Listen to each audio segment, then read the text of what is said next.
subscribe, like, and share. Terima kasih. Assalamualaikum warahmatullahi wabarakatuh. Waalaikumsalam warahmatullahi wabarakatuh. Bismillahirrahmanirrahim. Alhamdulillahi rabbil alamin. Wassalatu wassalamu ala ashrafil anbiya'i wal mursalin Sayyidina wa maulana Muhammadin wa ala alihi wa sahbihi ajma'in, amma ba'du. Saudara-saudara hadirin, ma'asyiral muslimin rahimakumullah. Salah satu dari rukun iman yang 6 mengajarkan kepada kita untuk beriman dengan adanya hari akhirat. Hari yang dimulai dengan kehancuran alam ini, yang dalam istilah kerennya disebut the last day of the world, di mana air laut tumpah ke darat, planet-planet bertabrakan, gunung meletus, bumi gempa, lalu semua yang bernama hidup mati. Terjadilah kebangkitan setelah mati itu dalam kehidupan yang disebut kehidupan akhirat. Pada kehidupan akhirat itu Allah jelaskan dalam surah Abasa ayat 34, Yauma yafirrul mar'u min akhihi wa ummihi wa abihi wa sahibatihi wa banihi likulli imri'in minhum yauma idzin sya'nun yughnih. Hari di mana setiap orang akan lari dari saudaranya, dari ibunya dan bapaknya, dari istrinya dan anak-anaknya. Setiap orang pada hari itu disibukkan oleh persoalannya sendiri-sendiri. Sehingga sangat boleh jadi hari itu orang tua tidak lagi sempat memikirkan anaknya. Seorang suami tidak lagi sempat memikirkan istrinya.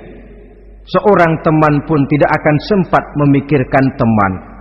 Tiap orang sibuk dengan persoalannya sendiri-sendiri untuk mempertanggungjawabkan kegiatan hidupnya ketika di dunia ini. Dalam keadaan semacam itu, di mana orang disibukkan dengan persoalannya masing-masing, ada 7 golongan manusia yang mereka tenang-tenang saja. Orang lain bingung, mereka kalem. Orang lain kepanasan, mereka mendapat keteduhan. Siapa mereka? Inilah yang akan kita jadikan pembicaraan pada pertemuan kita kali ini. Bersumber dari sebuah hadis di mana bersabda Rasulullah sallallahu alaihi wasallam, Sab'atun yuzilluhumullahu yawma la zilla illa zilluh. Ada 7 golongan manusia, kata beliau, yang di akhirat nanti akan langsung mendapat perlindungan dari Allah. Padahal hari itu tidak ada lagi perlindungan selain perlindungan Allah. Sehingga lantaran Allah langsung yang melindungi mereka, maka mereka tidak merasakan lagi kepanasan akhirat. Mereka tidak lagi merasakan kebingungan. Mereka tidak lagi disibukkan oleh persoalan, lantaran mereka langsung dilindungi oleh Allah subhanahu wa ta'ala. Siapa gerangan yang 7 orang ini? Marilah kita lihat satu persatu dengan harapan mudah-mudahan kita termasuk salah satu di dalamnya. Amin ya rabbal alamin. Manusia pertama yang langsung mendapat perlindungan dari Allah, kata Nabi, imamun adil, pemimpin yang adil. Siapa sih pemimpin itu dan apa artinya adil? Saudara hadirin, Secara umum yang dinamakan adil ialah at-tawassut bainal amraini. Orang yang pandai mengambil sikap jalan tengah dari dua persoalan yang dihadapinya. Biasanya tidak berat ke kiri, juga tidak berat ke kanan. Itu yang disebut adil. Orang yang tidak hanya sekedar bisa menuntut kewajiban dari seseorang, tapi juga bisa memberikan hak kepada orang itu juga disebut adil.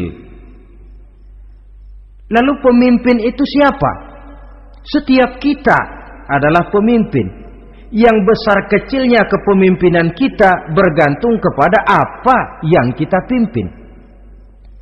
Dan sudah barang tentu bahwa setiap pemimpin akan dimintakan pertanggunggan jawab dari apa yang dipimpinnya.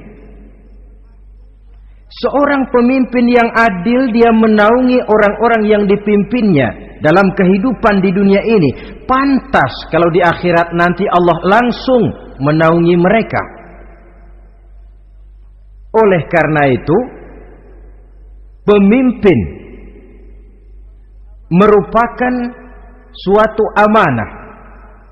Jabatan di samping dia merupakan amanah juga merupakan nikmat. Dan nikmat itu akan bergantung kepada pandai atau tidak kita mensyukurinya. Beberapa contoh dalam sejarah bisa kita lihat. Seorang bernama Umar bin Abdul Aziz. Pada saat beliau secara aklamasi dipilih menjadi pemimpin, menjadi presiden, ucapan yang pertama keluar dari mulutnya, inna lillahi wa inna ilaihi raji'un.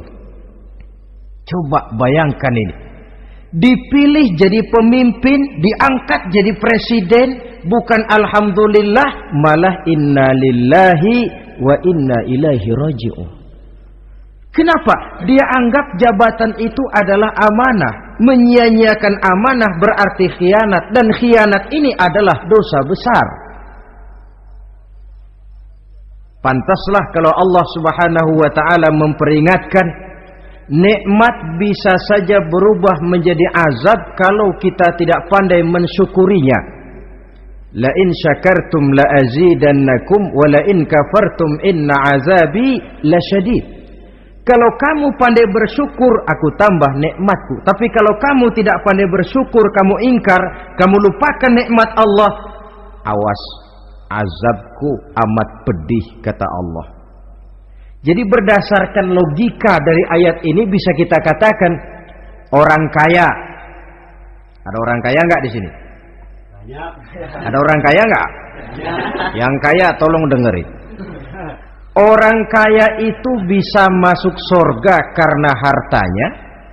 Pun orang kaya banyak yang masuk neraka juga gara-gara hartanya. Tergantung syukur apa tidak syukur. Orang alim, ada yang alim di sini? Ada. Tolong dengerin orang alim. Yang ustadz, yang kiai. Orang alim bisa saja masuk surga karena ilmunya, dan orang alim pun bisa masuk neraka karena ilmunya. Pejabat, ada pejabat? Banyak. Pejabat itu bisa masuk surga karena jabatannya, pun pejabat itu bisa masuk neraka karena jabatannya, bergantung syukur apa tidak. Kalau ada orang kaya, hartanya didapat dari jalan yang halal, berusaha menurut yang disyariatkan oleh Allah, lalu hartanya itu tidak cuma untuk ditumpuk 7 turunan, namun juga berfungsi sosial. Dia bantu pembangunan masjid, dia makmurkan majelis taklim, dia santuni yatim piatu. Orang kaya macam itu dengan hartanya, insya Allah bisa sampai ke surga. Tapi kalau ada orang kaya, hartanya didapat dari segala macam cara, asal harta tercapai segala cara halal. Perlu jilat atas, perlu injak bawah, perlu sikut kiri kanan. Setelah dapat harta lalu pelitnya 17 setan. Tidak mau zakat, infak, apatah lagi sedekah. Orang kaya macam itu dengan hartanya bisa masuk neraka. Na'udzubillah min. Ada orang alim, dengan ilmunya dia bimbing umat. Dia katakan yang halal itu halal, yang haram itu haram. Dia katakan yang hak itu adalah hak, yang batil adalah batil. Dia tidak peduli apapun resikonya. Orang alim semacam itu dengan ilmunya bisa sampai ke surga. Tapi kalau ada orang alim, dengan ilmunya dia malah membodoh-bodohi orang yang memang sudah bodoh. Yang halal dibilang haram, yang haram dibikin remeng-remeng. Menjadi penjilat kesana kemari. Orang alim semacam itu bisa masuk neraka karena ilmunya. Begitu juga pejabat, pemimpin. Kalau dengan jabatannya sebagai pemimpin dia berlaku adil, menaungi rakyatnya. Orang besar salah dihukum, orang kecil salah juga dihukum. Tidak hanya pandai menuntut kewajiban, tapi juga pandai memberikan hak. Pemimpin yang adil semacam ini mensyukuri nikmatnya jabatannya, dia bisa sampai ke surga karena jabatannya. Tapi kalau dengan jabatannya dia berlaku sewenang-wenang, yang besar salah didiamkan, yang kecil salah segera ditegakkan hukum, hanya pandai menuntut kewajiban dari rakyatnya tapi tidak pandai memberikan hak, maka pemimpin semacam ini lantaran tidak pandai mensyukuri nikmat, bisa saja nikmat itu berubah menjadi azab. Oleh karena itu saudara-saudara, pemimpin menaungi rakyat, pantas kalau di akhirat nanti Allah langsung menaungi beliau. Siapa pemimpin? Tiap kita. Bapak pemimpin di rumah tangganya, ibu pemimpin bagi anak-anaknya, Pak Lurah memimpin di kelurahannya, Pak Camat memimpin di kecamatannya, pemuda pemimpin bagi dirinya sendiri, akan dimintakan pertanggungjawaban jawab. Kalian para remaja yang hadir di sini memimpin dirimu sendiri. Kau akan ditanya, tanganmu kau lebih banyak gunakan buat apa? Kakimu lebih banyak kau bawa jalan kemana? Lidahmu lebih banyak membicarakan apa? Dan hari pertanggungjawaban jawab nanti kalian jangan berharap akan ada saksi dari luar. Saksinya anggota badan kita sendiri. Dalam surah Yasin Allah jelaskan, Al-yawma nakhtimu ala afwahihim wa tukallimuna aydihim wa tashhadu arjuluhum bima kanu yaksibun. Ada kan di surah Yasin? Ayat berapa? Pokoknya Yasin dah.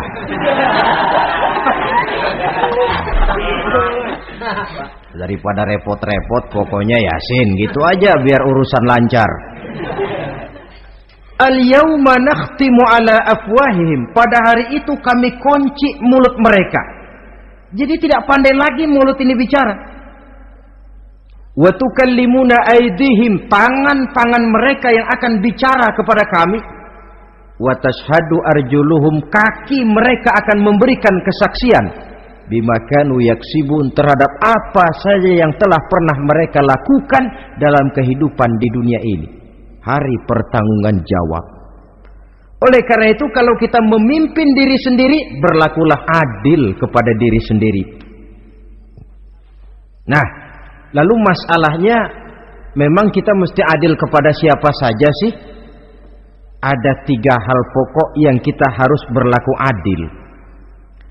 Pertama, adil kepada Allah. Yang kedua, adil kepada sesama makhluk. Dan yang ketiga, adil kepada diri sendiri. Adil kepada Allah artinya apa? Mendahulukan hak Allah daripada kepentingan pribadi.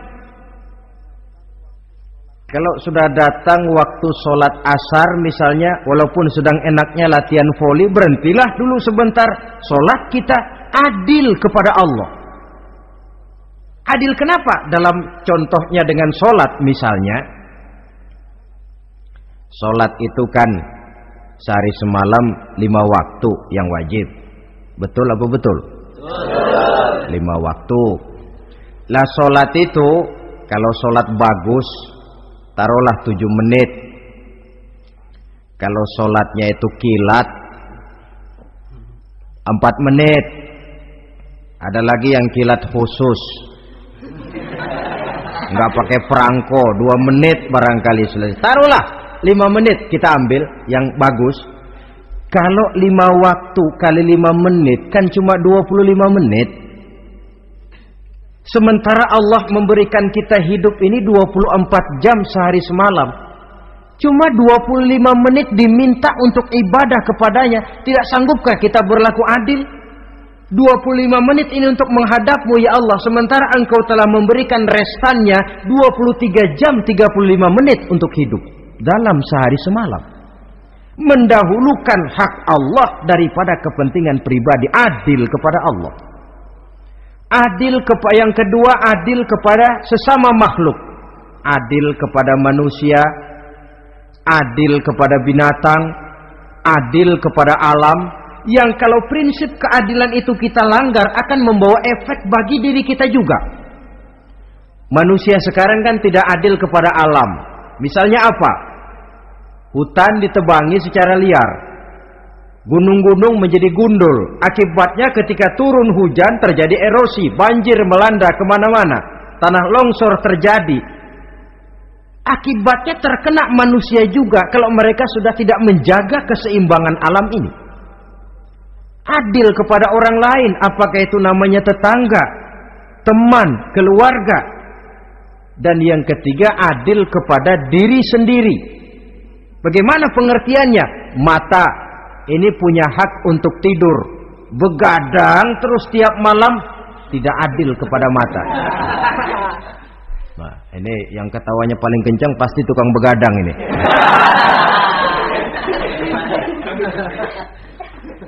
Perut ini punya hak untuk tidur.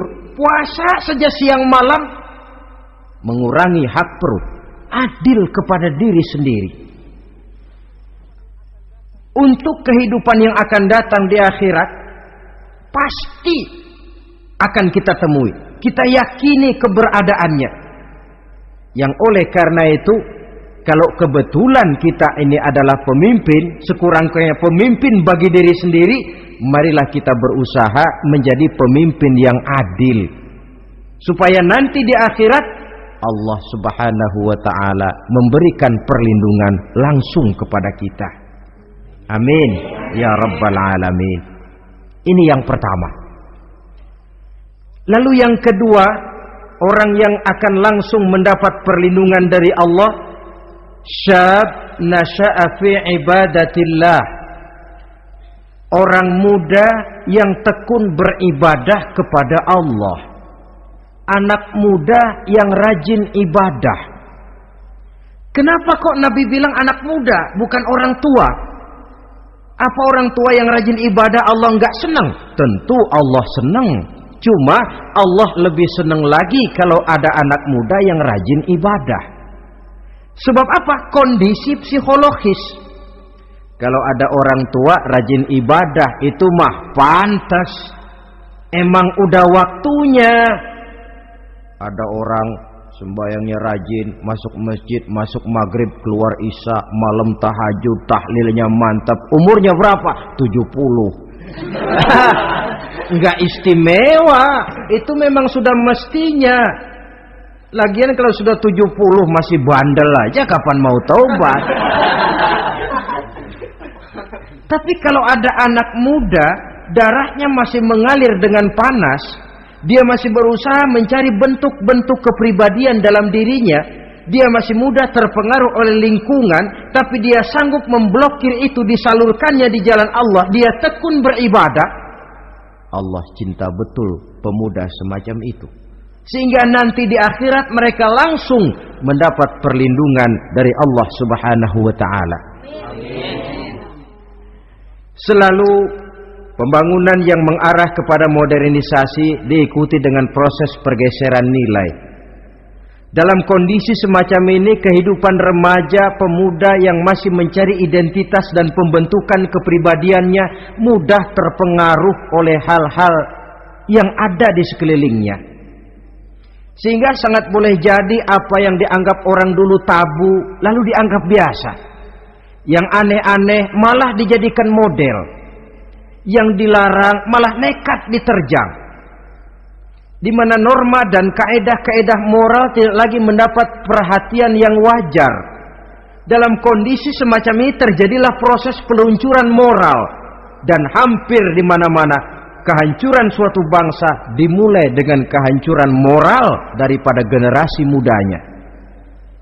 Oleh karena itu pemuda yang tekun ibadah ini sangat positif dampaknya dalam kerangka pembangunan umat. Pak, ibadah itu apa sih? Kalau jadi pemuda yang tekun ibadah, apa kemana-mana mesti bawa tasbih? Mungkin. Apa mesti pakai peci terus? Boleh jadi. Apa kemana-mana mesti pakai kain sarung? Ya tidak juga.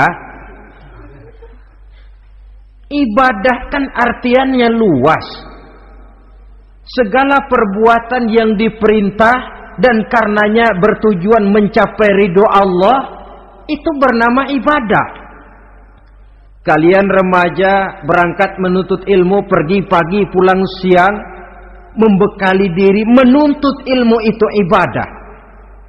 Kalian pulang ke rumah, ibu bapak memerintah, taat kepada orang tua, ibadah. Membersihkan lingkungan, ibadah. Bahkan jaga di waktu malam pun kalau untuk dengan niat, bismillah, saya jaga malam ini untuk ketenangan rakyat supaya mereka tekun dan tenang melaksanakan ibadah, itu tercatat sebagai amal soleh yang bernilai ibadah. Jadi tidak cuma sekedar sujud, tidak cuma sekedar baca Quran, seluruh aspek kehidupan manusia yang diperintah Allah dan yang bertujuan mencari ridho Allah itu bernilai ibadah.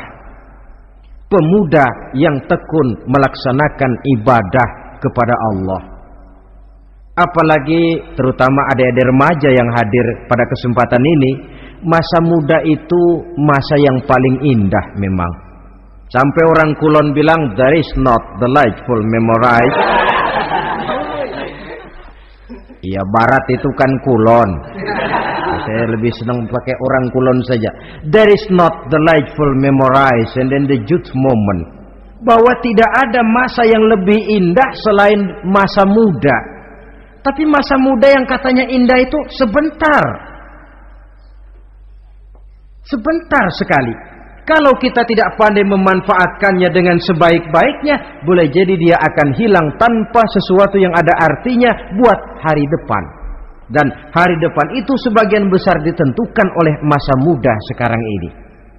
Karena itu kepada yang muda saya berpesan, pergunakanlah masa muda itu dalam ketekunan beribadah kepada Allah. Ibadah dalam artian yang seluas-luasnya. Jangan seperti pepatah orang itu. Kelapa muda katanya kupas-kupasin, kelapa tua tinggal batoknya. Selagi muda puas-puasin, udah tua tinggal bongkoknya. Iyalah, kalau dipuas-puasin dalam arti yang positif, boleh.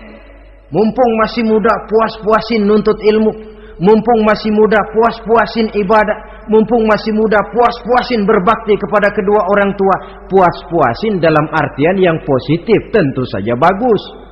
Tapi kalau puas-puasin dalam arti menghambur umur untuk sesuatu yang mubazir, bergadang di pinggir-pinggir jalan, lalu mulai berkenalan dengan morfin, narkotik, ganja, terperangkap oleh budaya-budaya modern yang menyesatkan, terpancing oleh model-model baru yang kelihatannya menarik tapi sebenarnya tidak bermanfaat, entah pada akhirnya akan mendatangkan penyesalan kepada kita saja. Coba, belakangan ini saya dengar di Jakarta akan ada satu festival yang disebut Festival Ngeceng.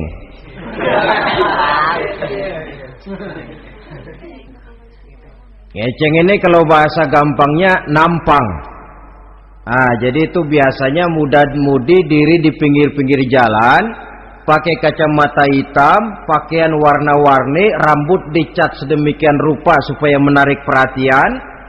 Mereka diri di pinggir-pinggir jalan, nampang, istilah ngepopnya ngeceng katanya. Oh, ini mau diadakan festival, secara langsung atau tidak, festival ini kan mempopulerkan ngeceng jadinya. Yang tadinya orang awam nggak kenal, lantaran diangkat ke permukaan jadi terkenal. Kalau sudah terkenal lalu jadi mode, kalau sudah jadi mode, latahan. Boleh jadi nanti akhirnya ngeceng masuk desa. Bukan cuma sekedar ABRI masuk desa, bukan cuma sekedar koran masuk desa, ngeceng pun bisa saja masuk desa. Banyak saluran-saluran positif yang sesuai dengan kreativitas jiwa remaja, ketimbang mengadakan sesuatu yang tidak ada manfaatnya, ketimbang menghabiskan umur untuk sesuatu urusan yang mubazir. Sedangkan umur bukan jatah gratis tanpa batas waktu. Ada pertanggungan jawab. Umurmu kau habiskan di mana? Masa mudamu kau selesaikan di mana? Itu akan dimintakan pertanggungan jawab. Nah, pemuda yang tekun ibadah kepada Allah, dampak positifnya apa? Dia punya sandaran vertikal kepada Allah. Jiwanya besar, jiwanya mandiri. Dan ini yang kita perlukan. Pemuda yang siap jadi pelopor, bukan pengekor. Pemuda yang sanggup mandiri dan bukan membanggakan keturunan leluhurnya. Kata pepatah, wa khairun nasi dzu syarafin qadimin aqama li nafsihi syarafan jadida wa syarrun nasi dzu khumulin idza fakhartahum zakarul jaduda. Generasi yang baik adalah generasi yang punya kejayaan masa lalu, dan buat mereka sendiri mereka mampu mendirikan kejayaan yang baru. Artinya nenek moyangnya memang orang-orang terhormat, tapi dia mampu mandiri mendirikan kehormatan itu bagi pribadinya.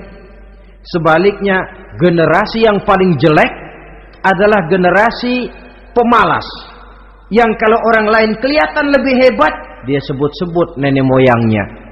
Lu sih belum apa-apa, bapak gua dong, bapak gua katanya.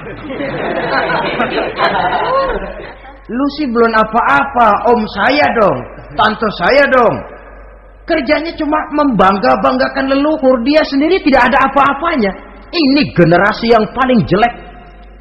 Kalau orang kelihatan lebih hebat, dia sebut leluhurnya, sementara dia sendiri nol nilainya, tanpa ditunjang oleh fasilitas leluhurnya. Pasukan pemuda mandiri macam ini yang kita perlu. Bukan sekedar pasukan pemuda oke bos, kulunuwun, yes sir, yes man, kumaha juragan wae.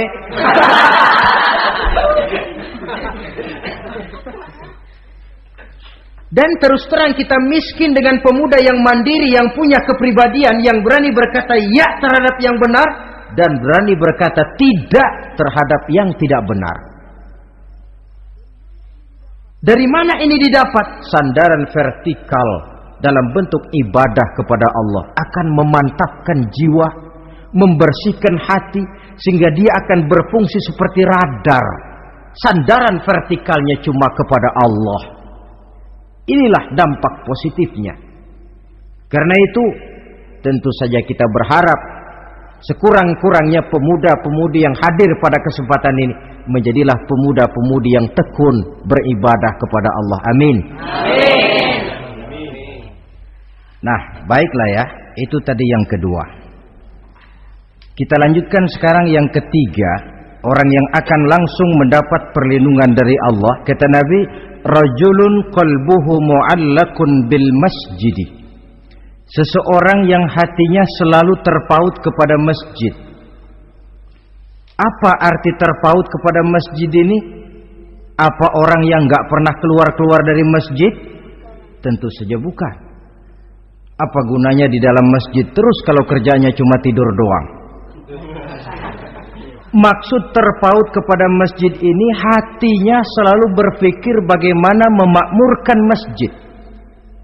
Jasadnya boleh saja ada di kantor, boleh saja ada di pasar, boleh ada di sawah, boleh ada di ladang, tetapi hasil daripada usahanya dia lalu berpikir bagaimana memakmurkan masjid. Sebab apa? Masjid merupakan center of activity, pusat daripada kegiatan umat. Kalau kita lihat fungsi masjid di zaman Rasul, Di masjid beliau berdakwah, di masjid beliau mengatur negara, di masjid beliau mengadakan perundingan, di masjid beliau bermusyawarah dengan para sahabat. Pusat daripada kegiatan umat.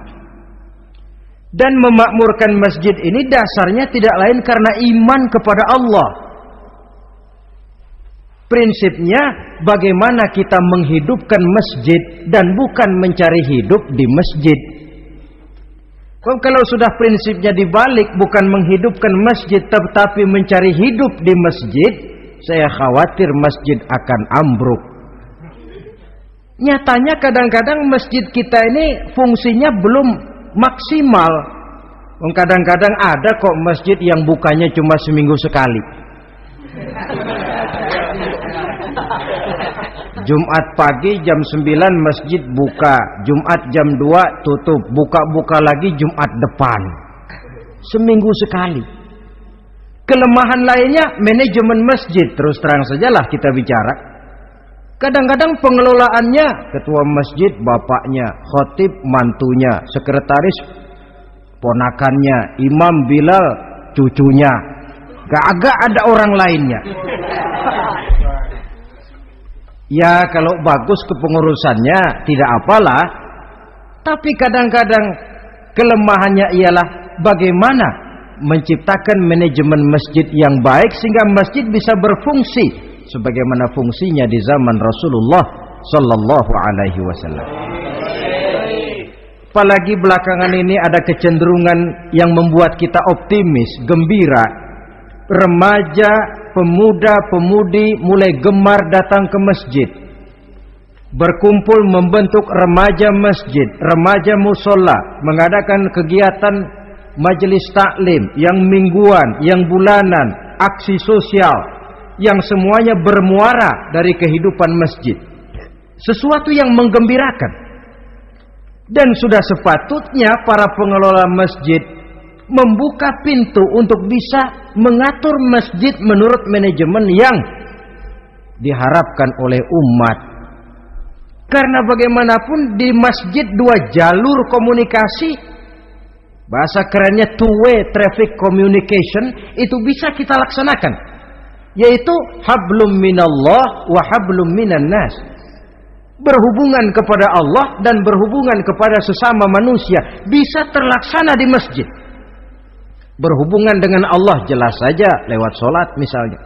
Berhubungan dengan sesama manusia jelas saja lewat musyawarah, lewat majelis taklim, lewat kegiatan-kegiatan yang mensyiarkan agama.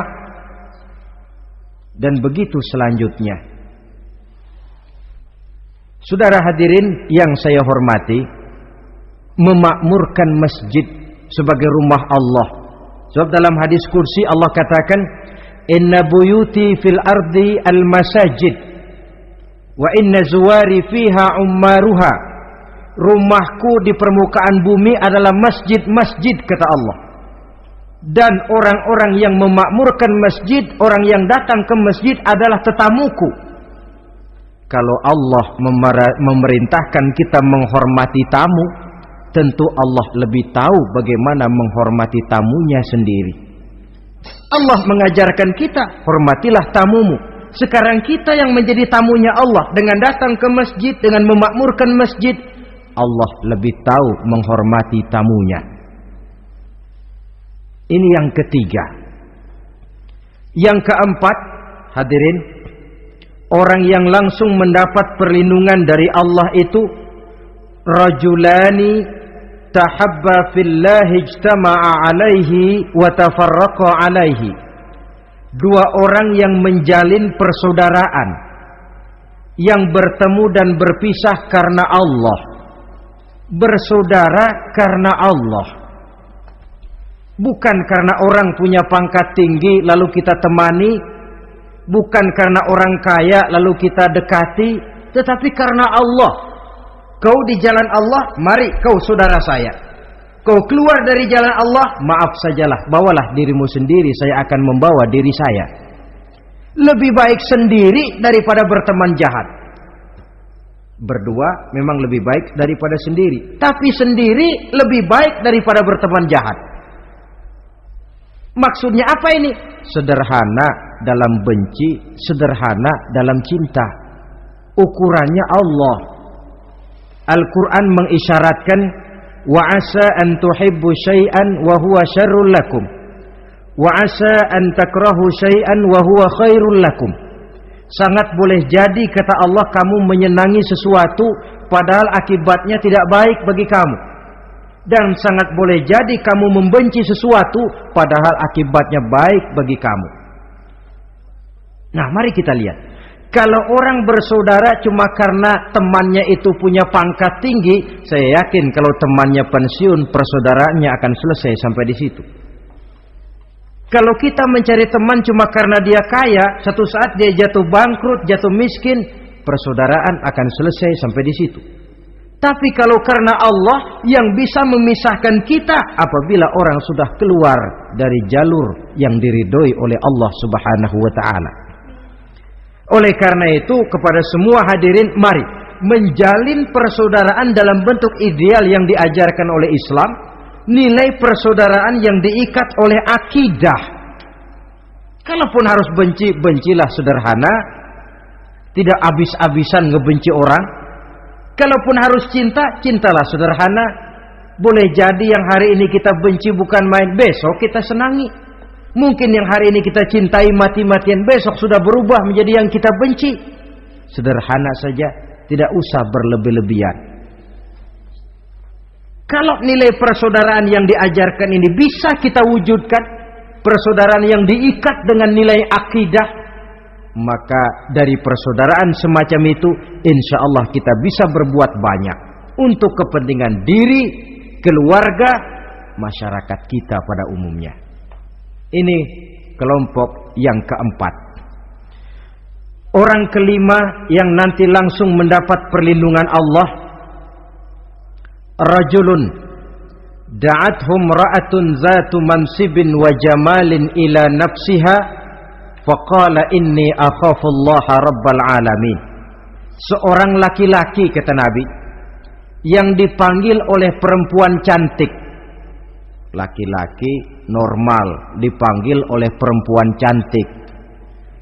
Untuk apa? Diajak melakukan perbuatan yang negatif. Tidak ada orang yang tahu. Tempatnya sepi. Apa yang terjadi? Orang ini berkata, inni akhafullaha rabbal alamin. Maaf saja, saya takut kepada Allah. Orang yang bermoral nanti di akhirat langsung dilindungi oleh Allah. Tidak mudah jatuh oleh bujuk rayu. Tidak mudah terpesona oleh wajah-wajah yang menggiurkan. Seperti dalam sejarah yang terkenal itu Nabi Yusuf alaihi salam. Kenal kan Nabi Yusuf? Nabi Yusuf itu bekerja di istana Kitfir. Kitfir ini punya istri namanya Zulaikha. Orangnya cantik. Diam-diam Zulaikha ini rupanya naksir sama Yusuf. Satu hari suaminya tidak ada di rumah, pintu dikunci-kunciin. Setelah pintu semua terkunci, dia panggil Nabi Yusuf, "Hai Talak, Yusuf, sini." Kata Yusuf, "Mau ngapain?" "Pokoknya sini." "Iya, mau ngapain?" "Iya, kayak orang-orang, ngapain sih?"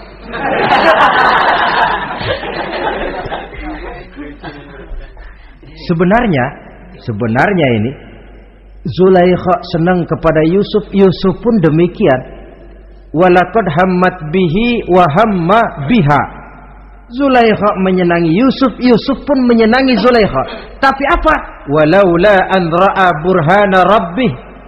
Andai kata Yusuf tidak melihat peringatan Tuhannya, letter S. Yusuf, ini bukan pekarangan ente, dilarang parkir di sini.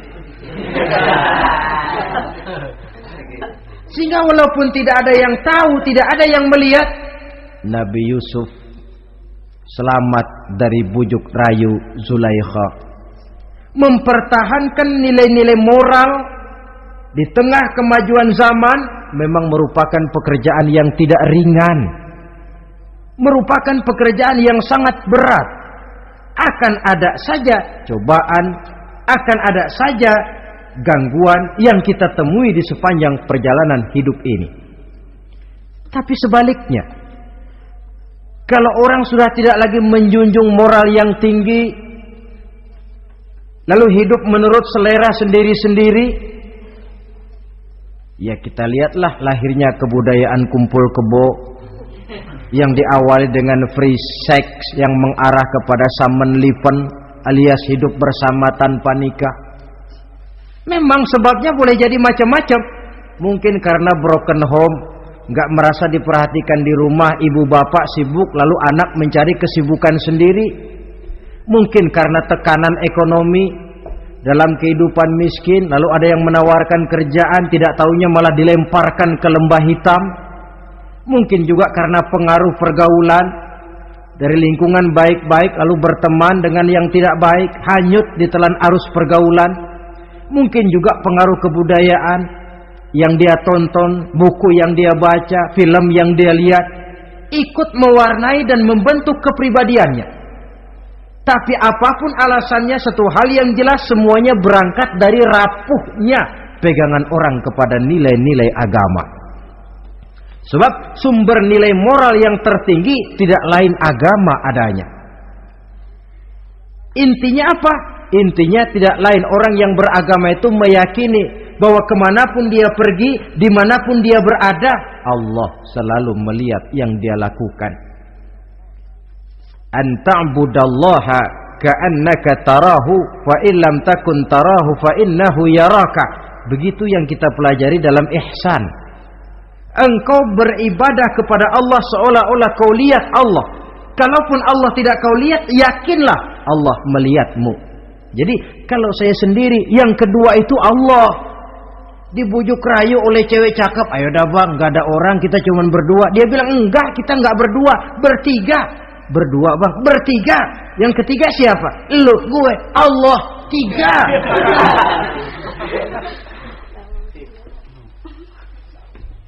Di kantor mau korupsi, dia kasak kusuk, gerasak berusuk, cari apa yang seharusnya menjadi hak orang lain. Tidak ada yang lihat, tapi dia tidak sendiri. Saya berdua. Yang kedua, Allah. Merasakan kehadiran Allah dekat dalam hidup. Nilai moral semacam ini menyelamatkan masyarakat. Pantas kalau orang semacam ini di akhirat nanti langsung mendapat perlindungan dari Allah Subhanahu wa ta'ala.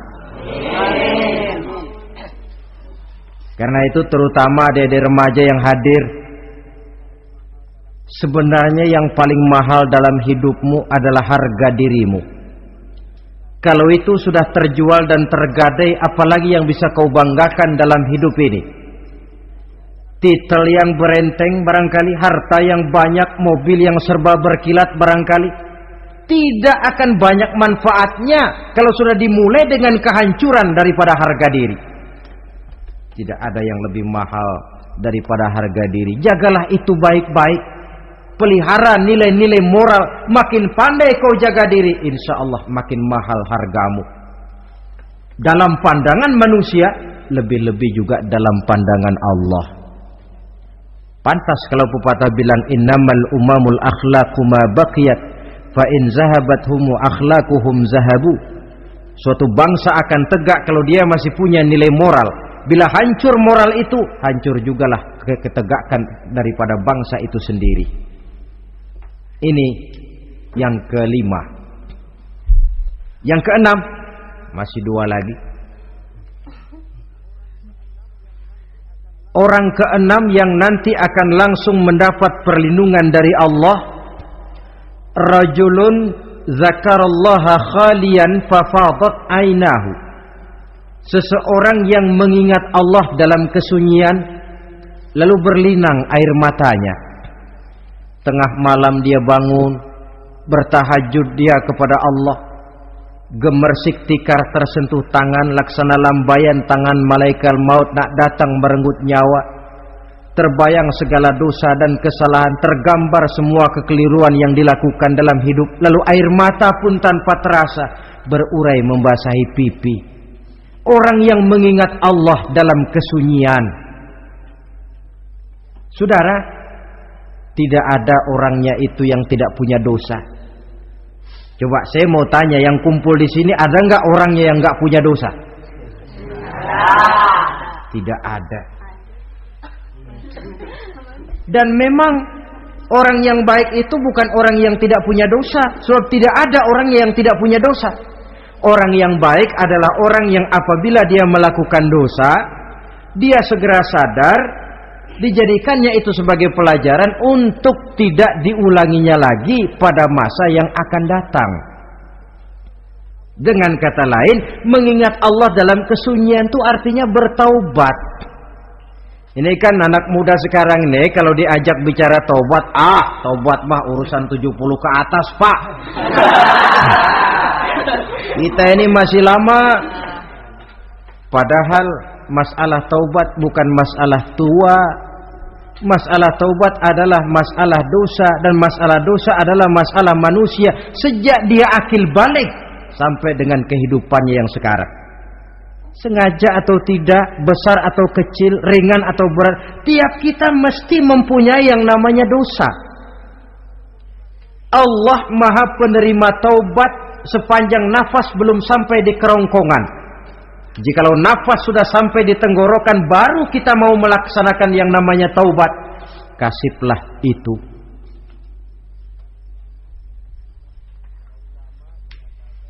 Para ulama mengatakan, la saghair ma'al istimrar wala kabair ma'al istighfar. Tidak ada dosa kecil kalau ditumpuk terus, dan tidak ada dosa besar kalau diikuti dengan istighfar, permohonan ampun kepada Allah. Jadi jangan menganggap ini dosa kecil, ini dosa kecil, ditumpuk-tumpuk lah jadi gede juga. Tidak ada dosa yang kecil kalau dikerjakan terus-menerus, dan tidak ada dosa yang besar kalau diiringi dengan istighfar.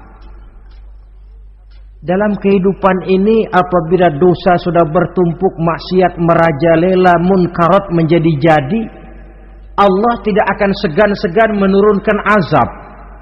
Azabnya itu bisa dalam bentuk bencana alam, banjir namanya, kebakaran merajalela namanya, gempa bumi namanya, bendungan pecah namanya, reaktor atom bocor namanya. Namanya boleh jadi macam-macam. Sebab apa? Al-Quran memberikan jaminan, wa ma kana Allahu liyu'adzibahum wa hum yastaghfirun. Allah tidak akan menurunkan azab selama di tengah masyarakat manusia masih banyak orang yang istighfar kepada Allah. Jadi hakikatnya kita ini berhutang jasa kepada orang yang rajin sujud, rajin mohon ampun kepada Allah. Lantaran mereka barangkali azab tidak diturunkan oleh Allah kalau melihat banyaknya sudah munkarat dan maksiat. Mengingat Allah dalam kesunyian, tengah malam, waktu yang mustajabah, terutama sepertiga malam yang akhir, situasinya lain. Gak percaya boleh coba lah, nyoba kan gak bayar. Coba kalian bangun tengah malam, tahajud, kalian akan menemukan satu suasana yang lain daripada misalnya kalau kalian sembahyang zuhur tengah hari panas terik di tengah banyak orang. Hati bergetar. Segala kekeliruan yang pernah kita kerjakan lalu terbayang, dan air mata tanpa terasa, tanpa diundang bahkan berurai membasahi pipi. Ya Allah, alangkah nikmatnya suasana macam itu, menciptakan perasaan dekat dengan Allah, terwujud kedamaian batin. Dan ini yang banyak dicari orang sekarang, yang kadang-kadang karena terlalu ingin mencari kedamaian lalu keliru jalan. Yang bertapa di gua-gua katanya nyepi dari kehidupan manusia, memencilkan diri dengan cara-cara yang mereka atur sendiri. Tidak macam itu. Quran punya resep. Ala inna bidzikrillahi tatmainnul qulub. Ketahuilah, dengan banyak mengingat Allah, hati menjadi tenang, jiwa menjadi lapang, pikiran menjadi damai. Ini resep Islam untuk mencapai ketenangan jiwa. Mengingat Allah dalam kesunyian. Saudara hadirin yang saya hormati, ini aspek daripada ibadah. Jadi dengan kata lain, masalah mengingat Allah dalam kesunyian, mengingat dosa bukan urusan orang tua, tapi masalah manusia. Siapapun adanya, sejak dia akil balik, mesti entah kecil besar, entah sedikit entah banyak, ada kesalahan yang dilakukannya.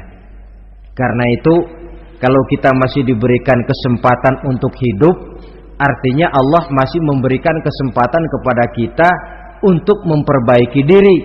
Nanti kalau sudah sangkakala ditiup, alam hancur seperti yang saya jelaskan di awal tadi, sudah tidak sempat lagi, yang tinggal menyesal.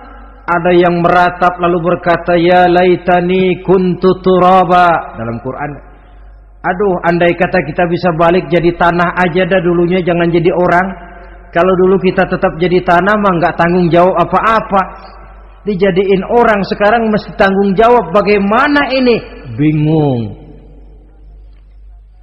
Ada yang berkata, ma aghna anni maliyah halka anni sultaniyah. Ternyata harta yang saya bangga-banggakan tidak bawa manfaat hari ini. Ternyata jabatan yang pernah saya duduki malah merusak saya hari ini. Tinggal lagi penyesalan karena kelalaian memanfaatkan waktu hidup dalam kehidupan di dunia ini. Karena itu pandai-pandailah membagi orientasi. Ada saatnya kita sibuk tenggelam dalam berbagai urusan dunia, lain saat tenggelam dalam kefanaan dan kesunyian, membekali diri untuk kehidupan akhirat nanti. Sebentar meninggalkan dunia, rekes kepada Allah, mi'raj, naik menghadap Allah, supaya terwujud keseimbangan untuk mencapai fid dunya hasanah wa fil akhirati kebahagiaan dan kebaikan di dunia maupun di akhirat nanti. Inilah golongan yang keenam, orang yang langsung mendapat perlindungan Allah, yang mengingat Allah dalam kesunyian.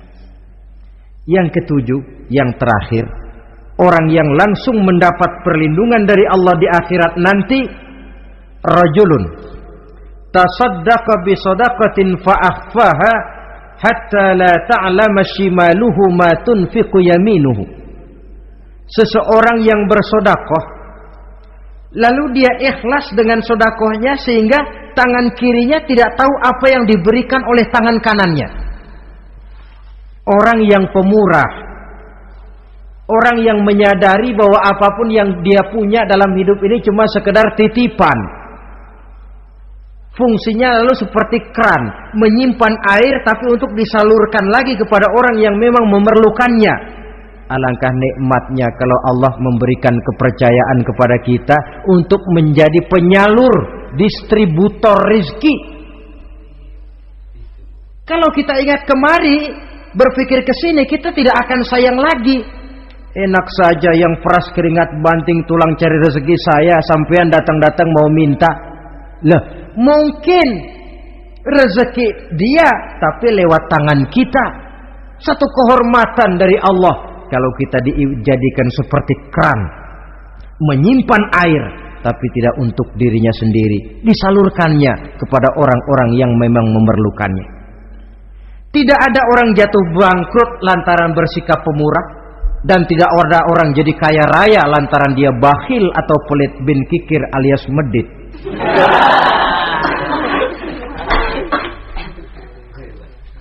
Dalam kitab Riyadhus Shalihin kita baca, tiap pagi ke alam ini turun dua malaikat.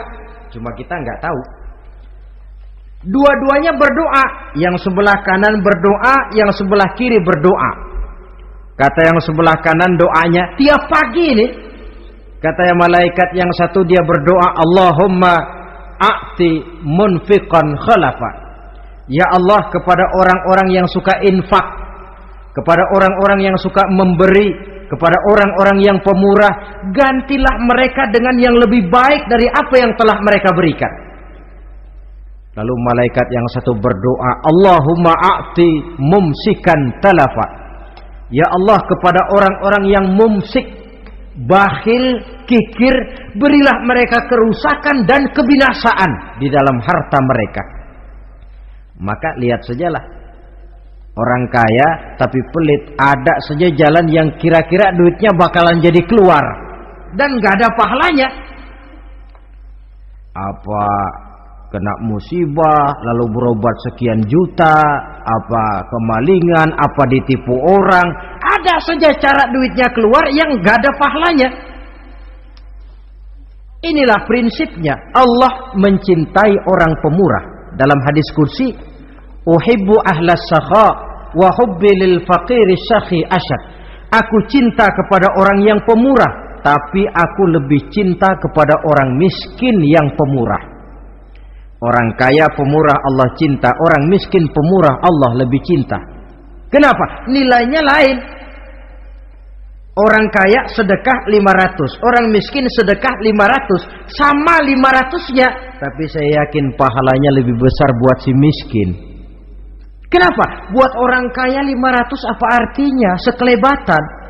Buat si miskin 500 dia mesti peras keringat banting tulang, tapi dia berani memberi seperti beraninya orang kaya. Nilai ini yang dilihat oleh Allah.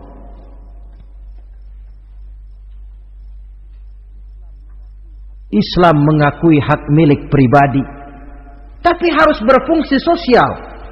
Di dalam harta yang kita miliki itu ada haknya masjid, ada haknya yatim, ada haknya madrasah. Dan Allah Subhanahu wa ta'ala bisa, saya katakan di awal tadi, merubah nikmat menjadi azab kalau kita tidak pandai mensyukurinya. Bersyukur kalau diberikan harta artinya mempergunakan harta itu sesuai dengan kehendak yang memberinya. Allah memberikan harta kepada kita. Apa yang Allah kehendaki? Supaya harta itu berfungsi sosial. Milik pribadi silahkan, tapi berfungsi sosial dalam kehidupan. Kita terus terang saja, umat Islam ini bukan tidak punya potensi, tapi tidak pandai menginventarisir potensi. Apa tidak ada orang Islam yang kaya? Banyak. Yang belum banyak yang mau berbuat atas nama dan untuk kepentingan agamanya. Kalau buat pribadinya berani bukan main. Itulah yang sering diungkapkan orang, pembangunan pesantren terlunta, ya, asrama yatim piatu tidak terurus. Ada orang membangun masjid, meletakkan batu pertama sekaligus jadi batu terakhir. Setelah itu la yamutu wa la yahya, mau dibilang hidup tidak kelihatan geraknya, mau dibilang mati pun tidak ketahuan kuburannya. Kurangnya kesadaran akan arti amanah dan titipan dari Allah. Lahirlah korun-korun abad 20. Kalian tahu sejarah korun? Saking kayanya korun, kunci gudang hartanya itu saja onta yang bawa. Itu baru kunci itu. Onta yang bawa. Ketika orang tanya, "Anna laka hadza ya korun?" Hartamu begini banyak, dari mana kau dapat korun? Ya saya usaha, tidak ada hubungannya sama Tuhan katanya. Apa yang terjadi? Lantaran kekurang ajarannya melupakan nikmat, Qarun dan seluruh harta bendanya ditenggelamkan Allah oleh gempa bumi. Makanya orang sekarang kalau dia macul ketemu harta, apa katanya? Gue dapat harta karun. Peninggalan si Qarun itu barangkali dahulunya. Saudara-saudara, oleh karena itu, kalau kita oleh Allah diberikan amanah berupa harta, pandailah bersyukur dan jadilah orang yang ikhlas dalam bersedekah. Nah, inilah pertemuan kita pada kali ini. Walaupun singkat, mudah-mudahan sekali lagi kita termasuk salah satu di antara 7 golongan yang di akhirat nanti langsung mendapat perlindungan dari Allah. Terima kasih banyak atas segala perhatian. Mohon maaf atas segala kekurangan. Usikum wa nafsi bitaqwallah. Wassalamualaikum warahmatullahi wabarakatuh. Waalaikumsalam.